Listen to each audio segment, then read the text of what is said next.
Segue into the dual relationships because that's what we started getting into.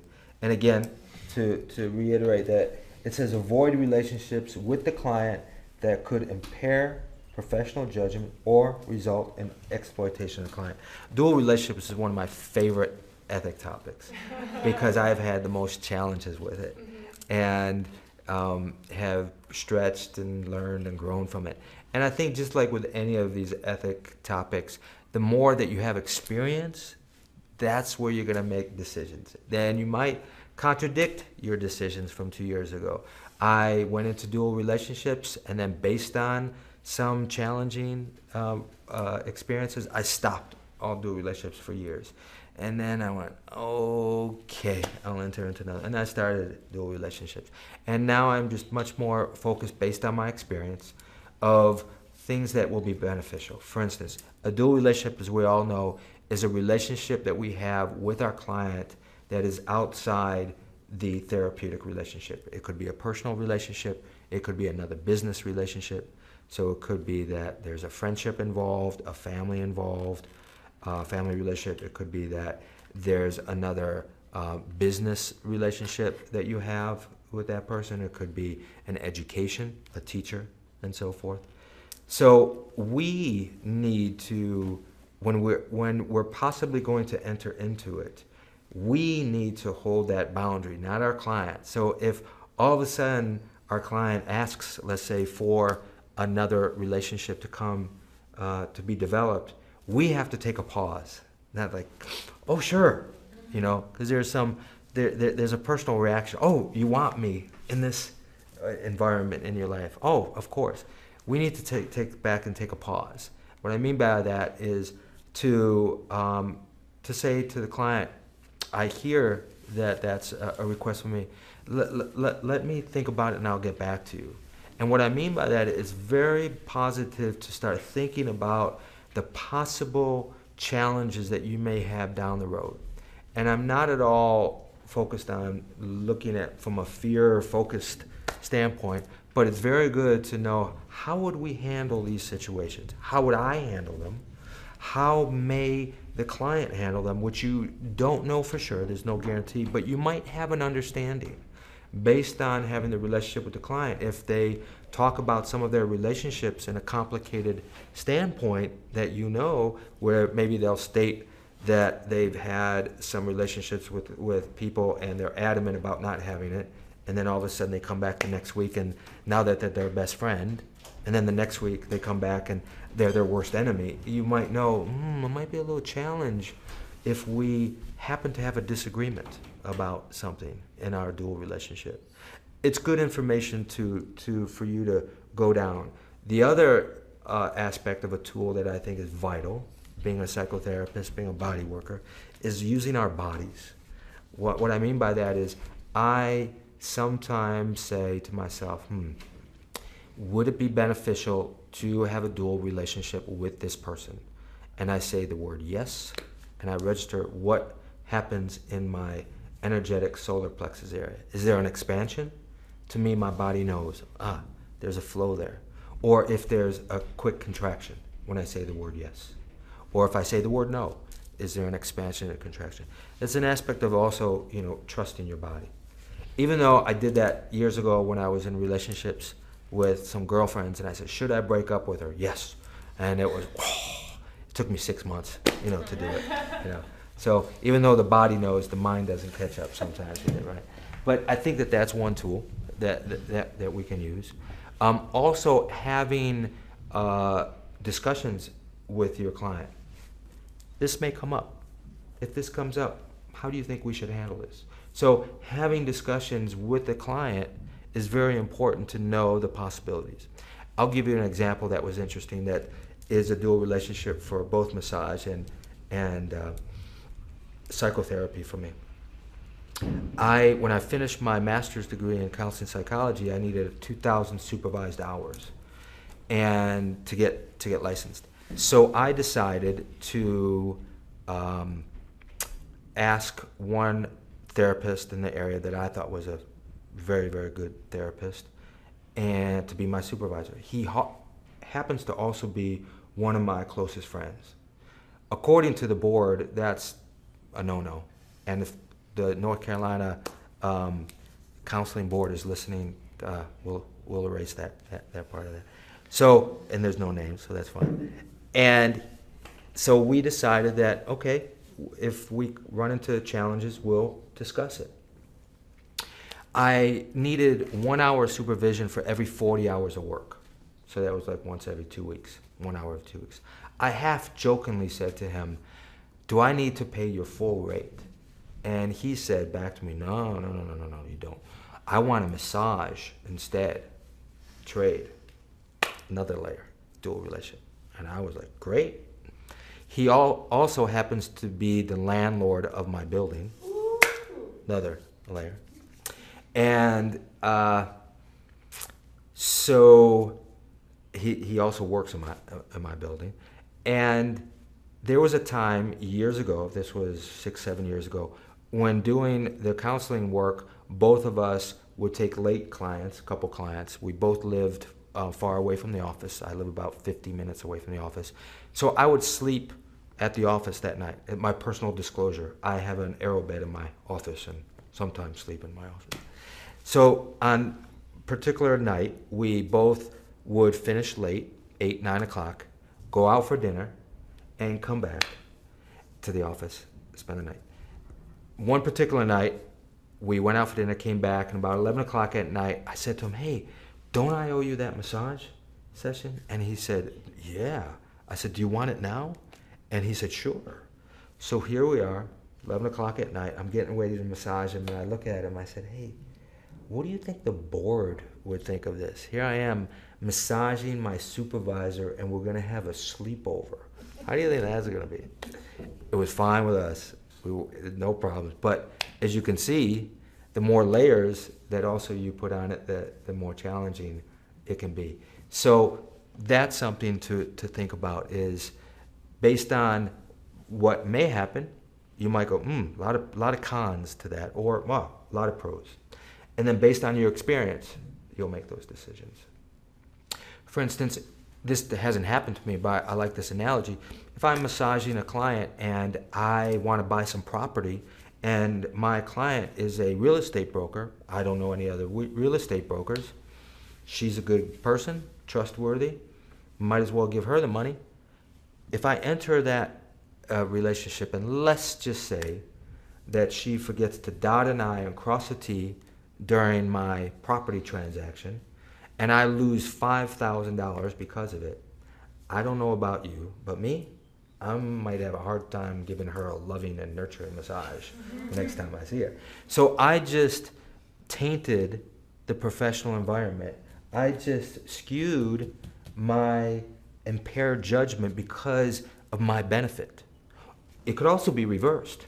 Our client wants to enter in the relationship and we think, I don't know, but she really wants it. He really wants it. Oh, okay, I'm doing it for their benefit. If it's not also for your benefit, it's got to be also equal in that way. Friends. Massaging friends is a dual relationship. How many of you have friends that are clients? How many of you that have clients that have become friends? Okay. What are your names? I need to contact the board. As you may experience, sometimes that can be challenging.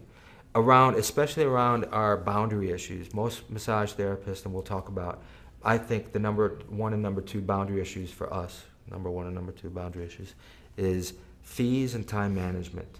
So that usually comes up in our dual relationships. If I have a client that is now my friend, or a friend that becomes a client, and that person is coming at 5 o'clock for a massage, and they show up at 5:30. Now, if they weren't my friend, I would have a strict boundary, and I still may have this boundary, of course, with this person, is to say, you know, you came a half hour late, and I know that a lot of things have come up for you, but we won't have a full hour on the table. So we'll only perhaps have maybe 40 minutes on the table, and you need to pay the full rate. That's a boundary in that.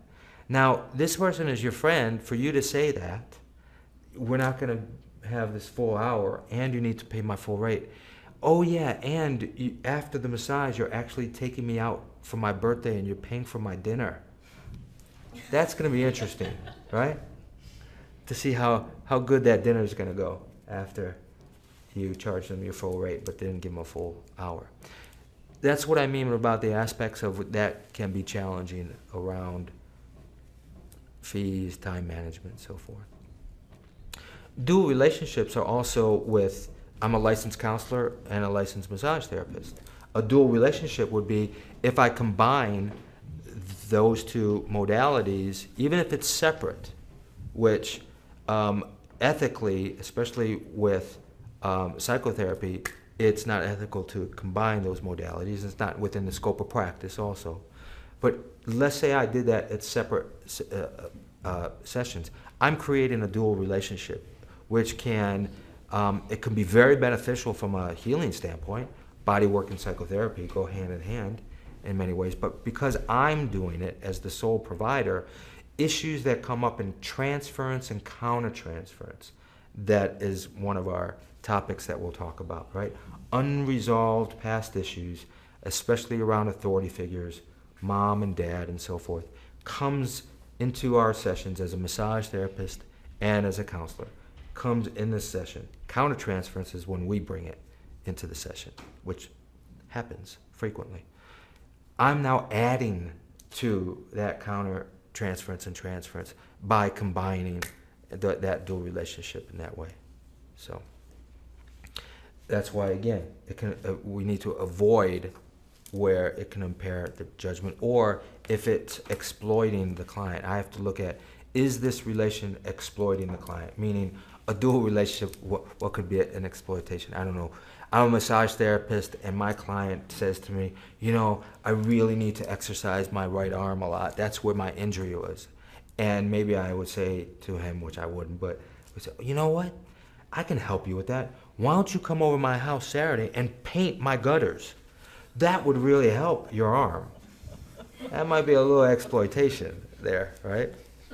So you laugh, but I've had some experience with some people doing similar things with that. So any thoughts, questions around the interesting aspect of dual relationship? Significant other. Yeah, I was going to say that I travel back and forth to see my family, and often when I get there, there's people who want massage, and especially when you gave them free massages when you were in school.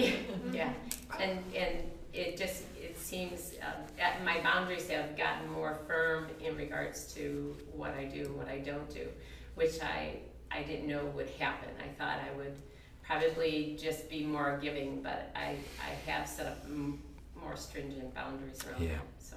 Right. Yeah, I think that happens a lot with family. You know, I jokingly said that, but a lot of us, when we were in school, we needed to get that practice, so we were so open to massage family. I remember doing that 14 years ago. And now when I come home to a party, they look, oh, Prepo's here, and I'm thinking, you gotta be kidding me, right? You know, Uncle Harry didn't like you then, don't like you now. You cheap son of a gun.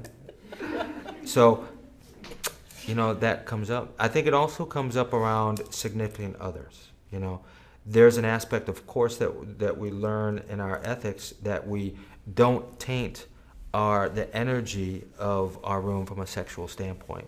So when, from a couples standpoint, and I'm specialize in couples therapy and counseling, I always tell couples, when you are going to do a massage, really get clear about the intent of the massage. Is it going to be therapeutic? Is it going to be sexual? Is it going to be therapeutic that might go into sexuality, so that both parties are clear? As massage therapists, we know that that's off the table. It's a good way to put it. It's off the table, even when we are with our significant other, that it's not in our massage professional room. If that happens outside, that's up to us in our personal life. But it's good to get that clarity. And maybe you don't have this experience, but I remember going to a party some years ago with my wife, and somebody knew me as a massage therapist, and they looked at her and said, "Oh, you are so lucky." And she looked at me and rolled her eyes and said, "What, 6 years ago? When was the last time?" I was like, "Shh, market me, market."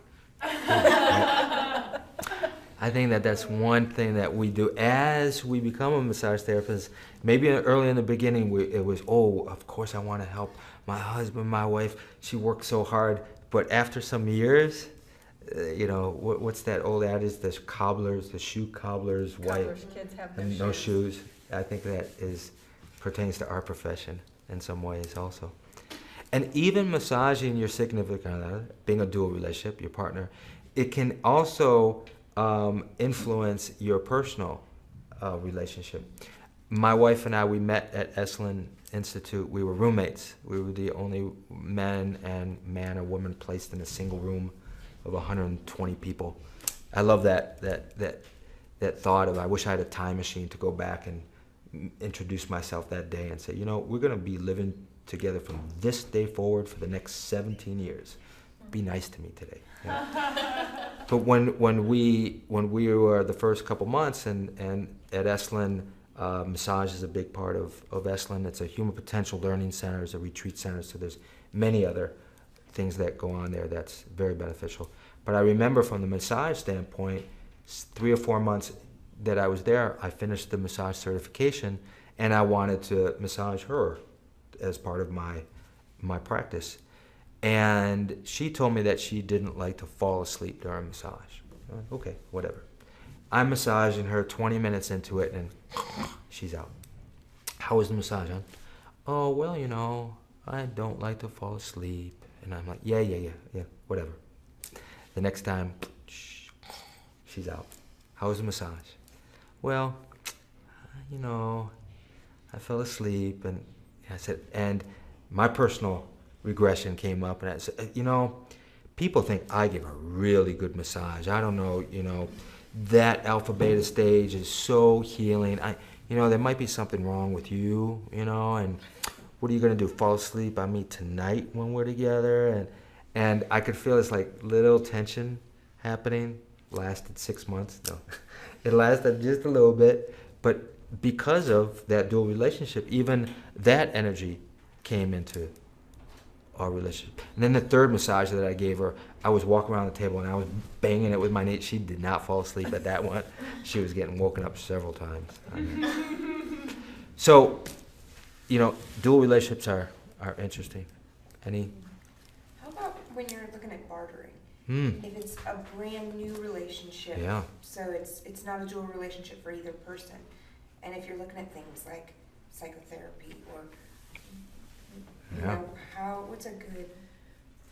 Well, I think it's similar to that aspect of, okay, when you barter, it is a dual relationship.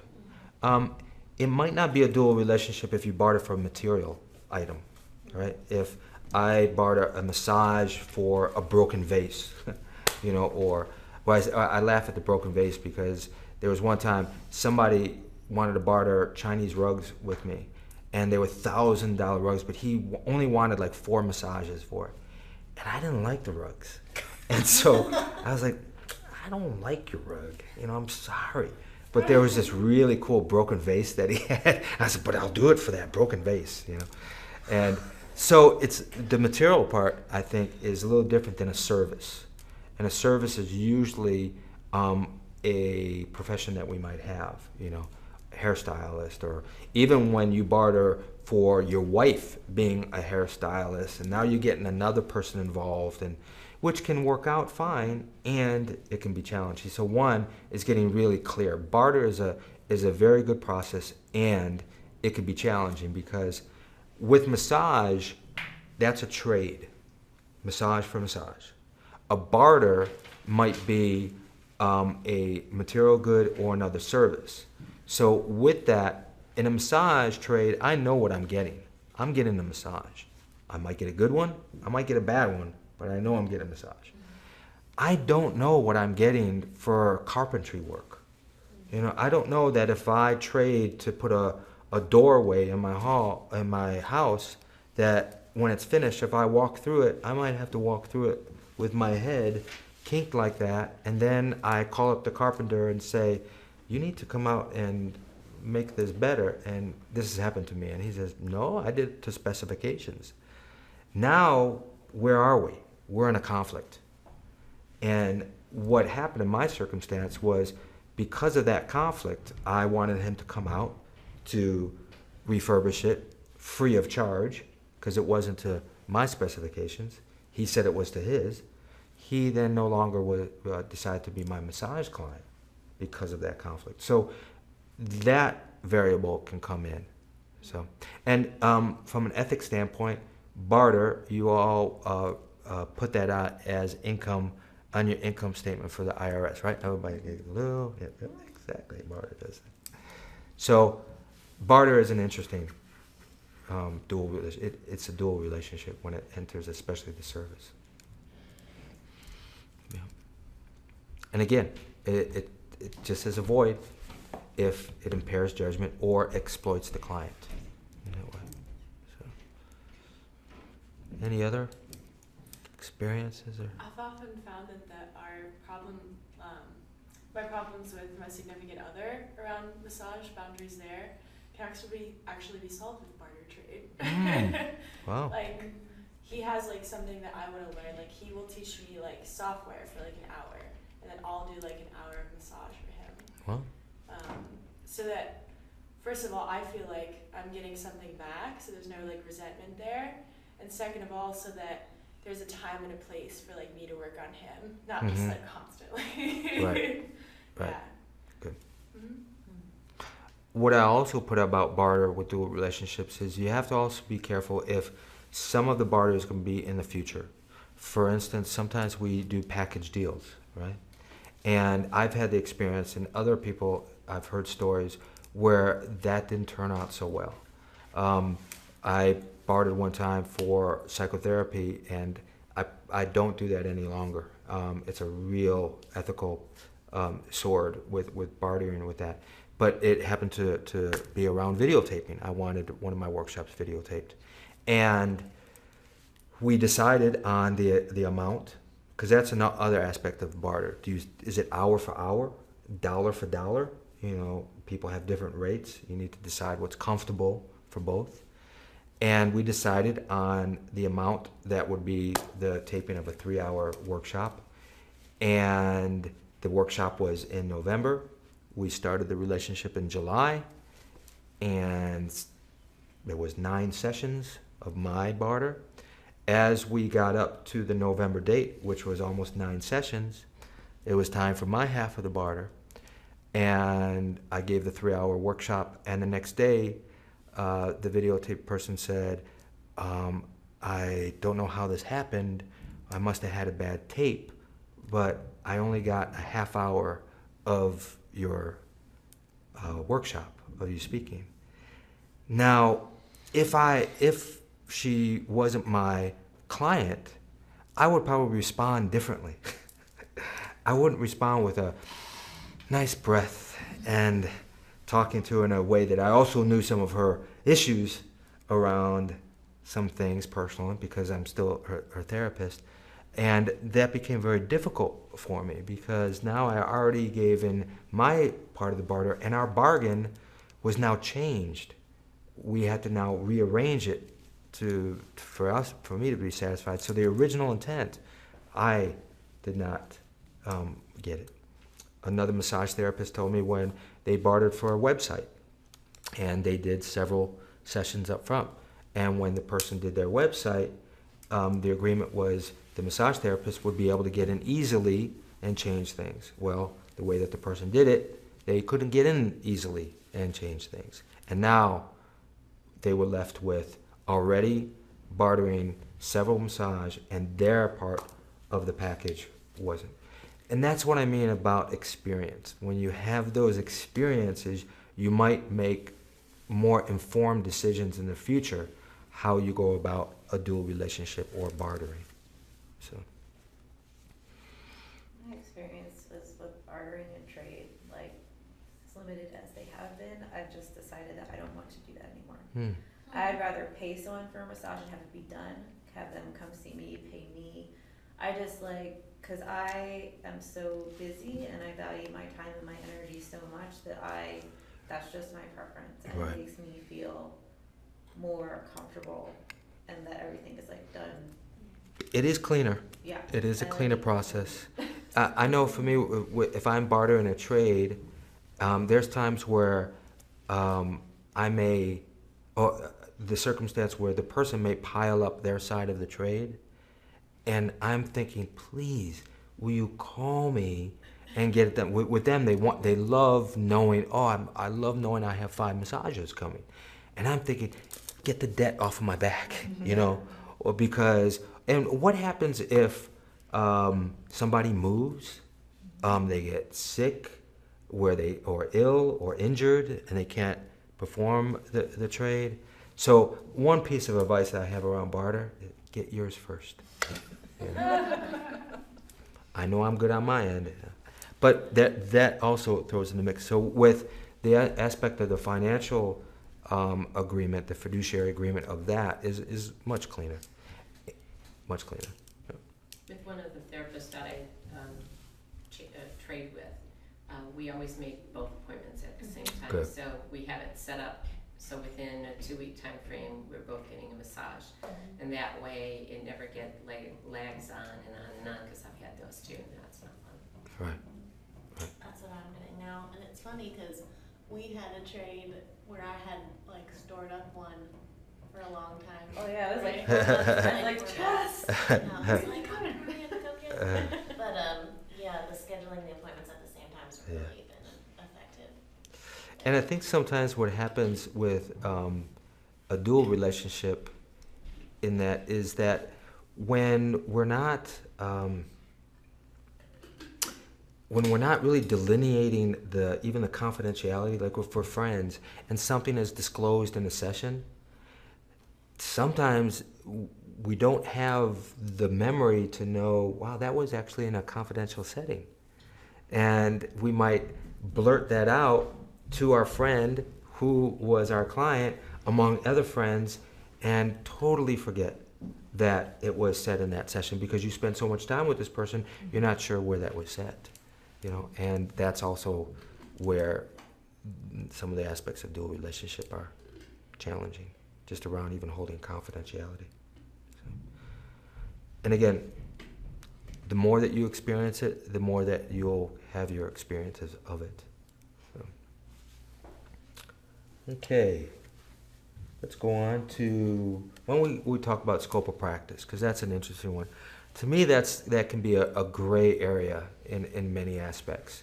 And this is an area that I believe our ethics haven't caught up to the evolution of our profession because of all the integrated modalities that are happening now more and more. Body-centered psychotherapy, the aspect of more training in areas that may not be massage but are conducive and beneficial for massage, herbalism, yoga, many other things that people are coming in to massage or from massage getting more education, more credentials, and they want to integrate all of these modalities.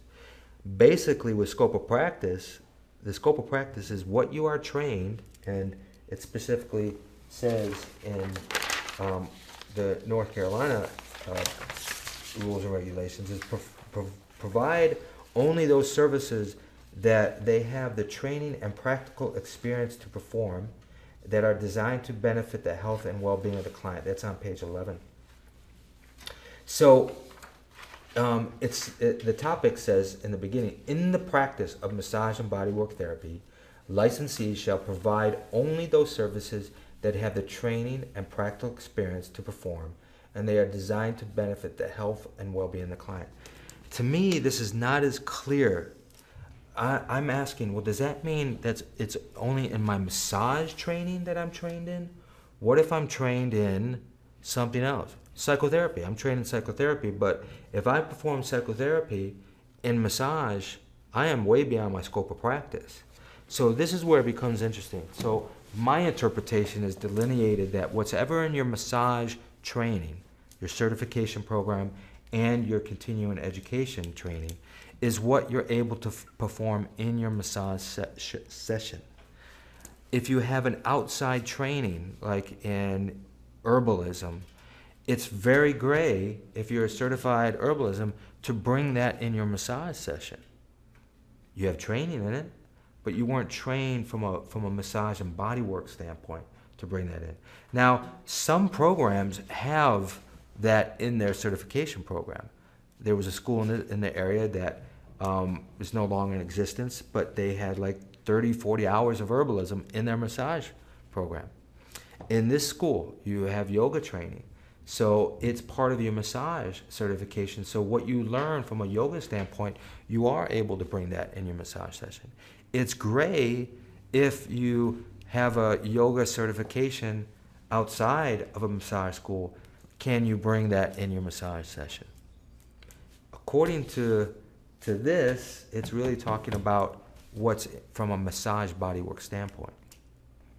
One of the ways to perhaps bring more clarity would be calling the board and ask, if I do this this in a massage session, is that in the scope of practice of massage? Another way is to call your liability insurance anonymously, right? And say, if I do this, this, and this in my massage session, will I be covered from a liability standpoint? Now, I'm sure they're going to err on the side of risk management more, but that can give you an idea, definitely, of more delineation of that. So, Can I ask a question? Yes. about that? So for my massage insurance that I got, because I do have yoga teacher certification and I'm trained in energy work and all these other things, the insurance package that I got covered like 50 different things. That's great. So that means, does that apply to this law if I'm covered insurance-wise? Well, that's just one aspect of it. Okay. And I think that would give you information to also talk to the massage board about saying, I am actually covered from a liability standpoint, that they believe that is within the scope of practice of massage. And some modalities are more conducive than others. I had a very difficult time even getting separate liability insurances for massage and for counseling. Both were concerned that I would overlap. I actually had to write an affidavit statement that I would not do that. So that's interesting. So I don't know, I can't give you an answer of yes, then you're totally covered, you can do that. But that gives you definitely more information on the side of those modalities to bring it into massage. Especially, again, if you have some continuing education about it, would definitely help, with that. Yeah. There was one time I had a registered nurse in one of my ethics classes, and she had a client on the table. Within 20 minutes, the client popped up and said, "Oh, I forgot to take my insulin shot. It's over there. Will you do that for me?" She knew she was a nurse. The massage therapist / nurse gave her an insulin shot, way beyond her scope of practice as a massage therapist. Even though she gives hundreds of injections a day, within the massage therapy, she was not trained to do that as a massage therapist. Right? Scope of practice also is within the bounds of massage therapy, meaning that we do not perform any treatment that we are not trained in. And trained also means if there's a certification training like reflexology, craniosacral, that also have credentialing to be called a craniosacral therapist or to be called a reflexologist, we cannot call ourselves that if we only had a weekend workshop in that. However, whatever we learn in the weekend workshop, we can put in our repertoire of our massage session. We just can't advertise reflexologist, because reflexologist is, don't quote me on this, but 200 hours of a certification program. Esalen massage. Esalen massage is a certified modality. You cannot advertise that you do Esalen massage unless you're certified. There's weekend workshops, intro to Esalen, intermediate Esalen, so you can't say, I do Esalen massage. However, you can do the Esalen strokes that you've learned in your modality. So that's a little delineation around scope of practice in that area. Scope of practice also means that we don't diagnose. And I think we're pretty clear about that. And it could even lax in the areas of, let's say we have experienced that something that is going on with our client, that we have experienced that acupuncture would be very beneficial to that. If we say to the client, you know what, for what's going on with you, you need to go see an acupuncturist. We have just diagnosed the treatment for that. It's very different to say, in my experience of working with clients, I have known that acupuncture has been beneficial. That is not diagnosing. And also you can say, and perhaps here's a naturopath and a general physician and that you can refer people to. So you got to be careful about pigeonholing a referral for a treatment. And I find that there's really interesting, subtle things around scope of practice. Years ago, when I went to school, there was this belief system around water, that extra water would clean out, would flush out the kidneys, get the toxins out. There's more and more studies that are showing that that's not valid, that's not true. So I was teaching one of these ethics classes years ago, and I had a medical physician in one of the classes. He was also a therapist, massage therapist, and said, you know, Prepo, if there's a client that has this condition and takes this medication and drinks excess water, they can go into cardiac arrest. I'm like, wow, really? So one is to make sure that when your client is listing medications, that you know of all the medications that are being taken, and or know what they are. Ask the client. If they don't, that's where it's good to get the consent release. I need to really talk to your physician. I really don't know if these medications are contraindications to that. So we need to suspend our session right now. Some clients will be offended. Others might be very grateful to you. You know, so also I think you need to really embody your own professionalism around areas that you think that may be beyond your scope of practice. So with the water situation, it was interesting for me that when I started to think about, wow, there's just the possibility of that. So now I have my cup of water, I fill it up, and after a session I give it to somebody and they drink it. I fill up another cup of water and they drink it, and now I know they're hydrated. I don't know if they're going to go home and drink 4 gallons of water if I tell them to drink more water. One of the experiences that I had that heightened that was I had a client that we were working on a calf injury issue that they had. And I showed him a calf stretch, a very simple calf stretch. The following week or two, he came back in for another treatment, and he walks in with a full leg cast. And yeah, I can still feel it in my goosebumps here. I remember just looking and going, And I said, so, what happened? And he said, I was doing your stretch, and then, whew, you know, it all came up in me. I was like, And he said, I was on my roof putting up a satellite dish with my brother-in-law, and I got really bored, and I decided to do your stretch, and I fell off the roof. And I thought to myself, you know, brother, I have a lot of faith in my fellow humans, but you, we got to talk about you, you know. And, of course, you know, it's on him. He's responsible. But it also, again, my rabbit ears went up about, you know, I'm not supervising those suggestions. When I stretch somebody, I passively stretch this person during a massage session. I'm not giving them suggestions and not being there to see how the safety and the supervision, the tension, everything around there that I know is beneficial and what I'm trained in. So I'm not at all telling you don't make suggestions based on your professional training and so forth. But it's good to have a little bit of awareness that outside the massage session, we are not in control of the client's well-being. in some suggestions.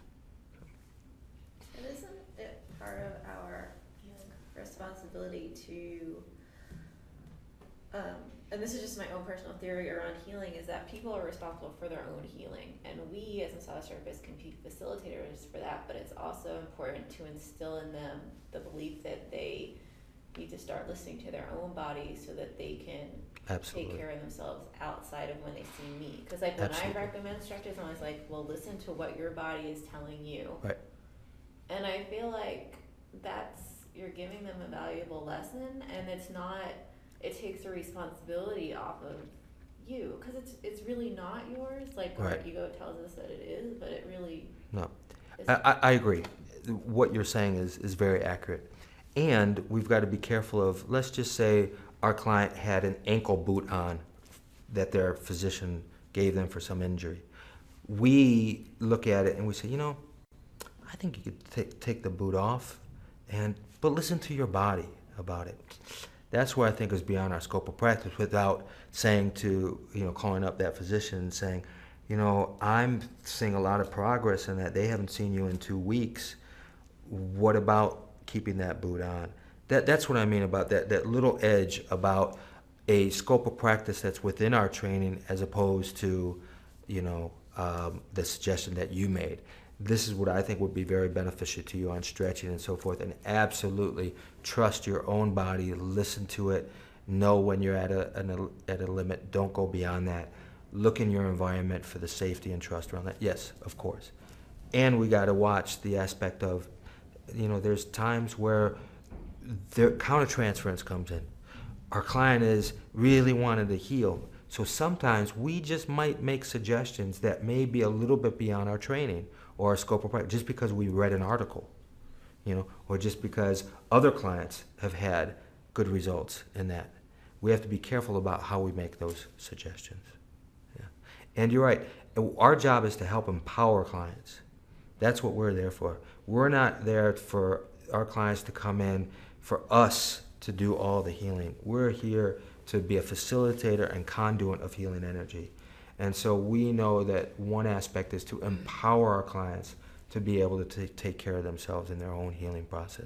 Can I ask a follow-up question? Sure. Sorry. No, that's great. So, I mean, especially, like, I do a lot of energy work in my practice, and a lot of times people will be like, well, I was feeling this, and what does this mean?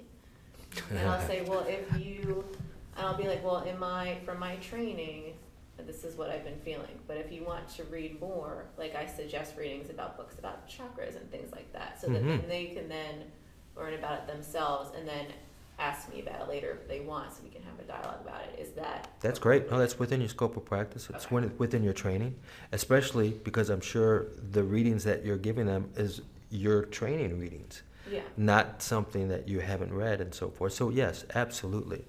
I think it's a little different when, one example, a story that came to mind when you were talking, years ago when I was early on in my practice, where my need to be approved by clients or to feel like I really knew what I was talking about, I had a client that said to me, you know what, Prepo, I really want to know that if you pick up anything during the massage session energetically, let me know, okay?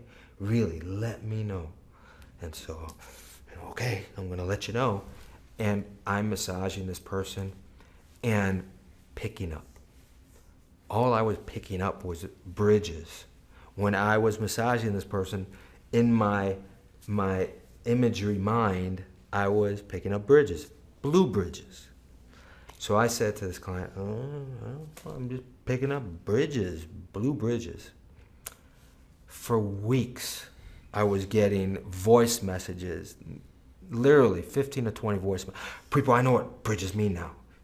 Next, no, I know what they mean in my life now. And they were on, and I thought to myself, you know what? The next time that question comes up, I'm going to say, it is more important of what you pick up. That's the part of trusting. Whatever you pick up during the session is important. So one, that was beyond my scope of practice of, picking up. I didn't get trained in, energetic psychic massage suggestions or whatever. There's a CE for that. But So I think that is really beneficial to say to the client always, listen to your body. It's really important what you pick up instead of us putting on to them, especially around a suggestion that you might make, and we'll get into it as we talk about sexuality.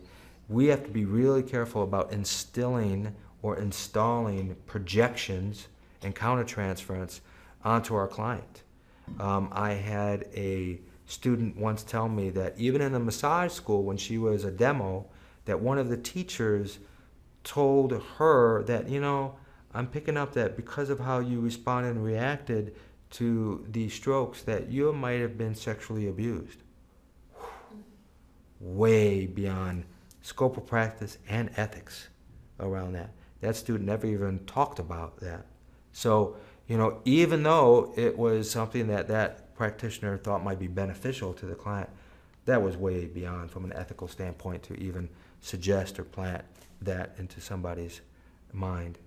So we have to be careful about that aspect of our client wants suggestions to us, and if it is something as generic as what you're picking up, then I think that we need to say, well, it's really important what you're experiencing, what you're feeling. Why don't you disclose that and share that with me, and we can have a dialogue, and I can let you know if that's relevant to what I'm experiencing in this session with you. Thank you for validating, because that's how, cause I know you do a lot of energetic work too. Yeah. Because when I work, they're like, well, tell me what you feel. I'm like, well, tell me what you experienced first. Yes. And then so Right. I'm glad I actually did it. Yeah, that's great. Yeah, you ask the client what they're experiencing first, because if you suggest what you're experiencing first, that's power of suggestion. And because of the transference, you're the authority, you're the expert, they might go right to that. Or they might have transference issue about you're the authority, I'm not going to listen to authority, and they may totally even reject something that you may give them. So it's much more beneficial for both of you, and the therapeutic relationship of we're walking together in your healing process, and again, empowering them for their own healing process. It's important of what you're picking up. So you're giving a teaching tool for people to go within themselves and trust themselves, trust their healing process, and know that they have a lot of resources within themselves for them to know what's best, or for them to know what's going on with them, and not just give their power out. Yeah, and that's an amazing, I found that people start healing so much faster when you give them that empowerment. Like, it's really incredible. Mm-hmm. And it's awesome. Exactly. Right. Good. So we're going to take another break, about 10 minutes. Thanks.